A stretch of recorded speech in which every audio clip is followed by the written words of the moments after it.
Netflix 446 milliardlik kompaniyaning muvaffaqiyat siri.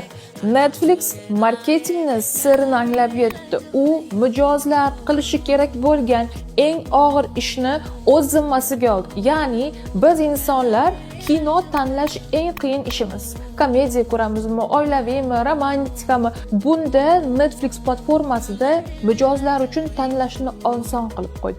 Bundan tashqari qayerda to'xtab qolgan bo'lsa, kino o'sha joydan ko'rish imkoniyatini berdi. Marketingda agarda siz raqobatchilaringizni yutmoqchi bo'lsangiz, mijozlaringiz qilish kerak bo'lgan eng qiyin ishni o'z bo'yningizga oling. Misol uchun men 50 ming dollarlik kursimni sotib olganimda nafaqat kurs, mentor bor edi, balki mani assistentim bor edi.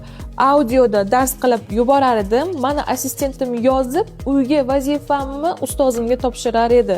Undan tashqari boshqa bizneslarga ham bu qulaylikni ishlatsa bo'ladi. Bugun sizga uyga vazifa, mijozlaringiz qilish kerak bo'lgan qaysi ishni o'z zimmangizga ola olasiz? Ha, bu yerda ham mehnat qilgan yutyapti va bu 17-dars edi.